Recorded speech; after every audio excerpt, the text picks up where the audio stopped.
Returning to our politics lead, President Biden is sharpening his attacks against his predecessor, Donald Trump, following Trump's conviction on 34 felony charges last week. Speaking at a campaign fundraiser in Greenwich, Connecticut last night, President Biden said, quote, "For the first time in American history, a former president that is a convicted felon is now seeking the office of the presidency. But as disturbing as that is, more damaging is the all-out assault Donald Trump is making on the American system of justice."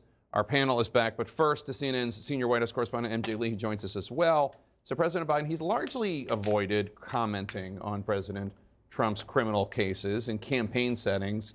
So what's behind this shift? The trial is over. I think that's the biggest thing. The president and the White House have been really careful for the most part, as you said, to not weigh in on trials, on legal matters, whenever they're still going through the legal system. But I think now that the trial is over and we saw the 34 convictions, it would have been crazy and just strange for him to not comment on it in a real way in a political setting. And we did hear him, talking about how unprecedented it was. It's dangerous that President Trump is going around saying the whole trial was rigged. But I think for the most part, his sort of anti-Trump message that we heard at this fundraiser last night was more or less the same as what he has been saying over the last few months. I think the point is really more that Donald Trump is somebody that he sees as being anti-democratic, dangerous when it comes to democratic institutions. And I think the thing that the campaign wants more than anything else is for the trial to have the effect of sort of jolting awake the voters who are sitting back and haven't really been paying attention and who do not believe that a Trump 2.0 is a real possibility. So, Mike, last night at that campaign event in Greenwich, President Biden also told his supporters, quote, "This guy does not deserve to be president, whether or not I'm running." What do you make of all this? I'm just curious what got the loudest applause. Trump not winning or him not running? Because I think... Oh, I get it. Okay. Yeah, well, sorry. No, that just fell flat. But the notion... No, it's good.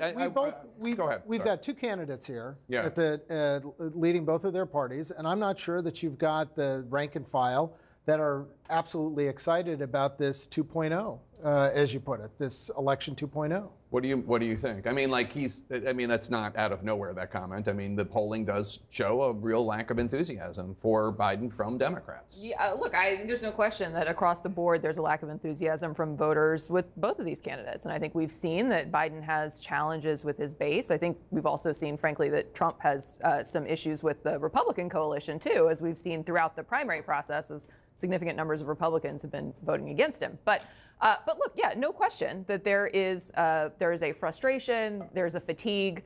And so one of the things that the Biden campaign has to do here is kind of, as MJ was referencing, is really jolt people back into the idea of just how dangerous Trump is, what kind of impact he would have if he were given a second term, what it would mean for reproductive rights, what it would mean for democracy in this country. So they have to really try to raise the stakes. And I think they will do that. They'll continue to make the case they've been making. I wouldn't expect that they're going to, suddenly reorient their whole message around the felony conviction. But I think you'll see them do it the way the president did last night, which is make it one piece of a larger argument about his unfitness to return to the Oval Office. So in that Time magazine article, that interview, President Biden dismissed concerns that he's too old to serve a second term. He would be, I think, 86 at the end of his second term if he's reelected. Today on Truth Social, Donald Trump weighed in, and he more or less agreed that age is not necessarily an issue. Take a listen. Joe Biden's not too old to be president. I know a lot of people that are older than him, and they're at the top of their game. It's not even close. But he is too incompetent, and he is too corrupt. What do you make of that? I love as a communications professional, I love the twist on the language here. I mean, because everyone's talking about age, and they're going to continue talking about age. So why not get in a couple other knocks on this? I watched your interview with the Time magazine author, and when you asked him if he got challenged, I was thinking about these guys should have a push-up contest at the debate and see who does better. And I thought back to the Jack Palance push-up at the Oscars. He was 73 years old. 73. And we all thought he was old and over the hill. He was only 73 years old. So this is going to be an issue throughout the rest of the campaign. It's going to be, both of them have the age issue that they need to deal with. I just think it's going to be more prevalent with President Biden. I thought this was a really interesting shift. I mean, I wonder if it's, excuse me, an admission by Trump that age is not having the impact in the race that he hoped it would, or that there's some sense from voters that both of them are old and he's not getting the traction that he wanted to get on this issue. I mean, I think if you're the Biden campaign and you have Donald Trump saying, you know, this is going to be about a question of who's more competent and who's more corrupt, if you're the Biden campaign, you would say, game on. We would love to have that frame. So it was interesting to me that Trump sort of walked away from this question of age that he's been trying to drive for months and months and months, perhaps an admission that he's not getting the traction he wanted. And Biden's answer on the age question, by the way, wasn't just defending, like, am I too old?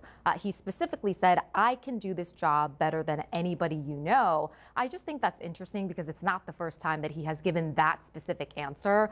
When the Robert Hur interview report, came out, and we were in that sort of rather angry press conference that he held afterwards. And I was asking him about the fact that a lot of people have concerns about his age. He denied that. And then he said, I am the most qualified person to finish the job. I'm just thinking back on the Joe Biden that was running in 2020 when he talked about being the bridge to the next generation. He called himself the transition candidate. I think it is just really clear that he either doesn't see himself as the transition candidate anymore, or he thinks the transition needs to take 8 years, not 4 years. 4 years, yeah. which is what he implied. What do you think? I mean, I think he views himself as the person who can beat Donald Trump. I think he has a record of accomplishment in this first 4 years that essentially outstripped what people expected he would be able to accomplish. And so he's saying, give me another 4 to finish the job. I think he believes that the success of the first 4 years merits another 4, and that it's a strong case against you and I are old enough, I don't know about you two, but you and I are old enough to remember when Ronald Reagan was elected, right? And everybody thought he was too old. He had to address it. Yes, right? Of course he had to did. address it, and I think he was 69. Yes, he was. I think he was 69 That's years old. right. Donald That's why Trump is 77, about to turn 78. Yes. I think later this month, and Joe Biden, 81, about to turn 82. It is interesting when you talk to older Americans, they say, you know, why don't these guys just go and enjoy the rest of their life? So today, CNN's Manu Raju asked Mitch McConnell if he still supports former President Donald Trump after he's been convicted of these 34 felonies. Here's the answer. Now that he is a convicted felon, are you 100% behind him? What I said last week, I will say again, this is a case that never should have been brought in the first place, and I think will be overturned on appeal. That's not really an answer to, are you 100% behind him? Now, I'm sure that if he was pressed on it, he would be. He's also asking Senator McConnell this question, and and Senator McConnell and President Trump have had their differences over the last several of years. So, but I think he's basically pointing out exactly what other Republicans are talking about, is this is a case that never should have been brought, and there is a good chance of it being overturned by appeal, just to quote him. Kate, David Axelrod, former Democratic White House official, thinks it's a mistake for Democrats to make Trump's conviction a top issue. He posted on Twitter or X, quote, Biden needs to pound the vast differences between them on the issues that touch people's lives, saying, quote, I'm for you, he's for him. I largely agree with that, although I don't know if Axe was saying he should never reference the fact that Trump is a convicted felon. I wouldn't agree with that. I do think he needs to continue to hammer it, but I do agree broadly that it needs to be part of a larger message that resonates with people about what's going on in their lives, and I think Biden has driven that effectively and shouldn't lose sight of that. All right, thanks to one and all.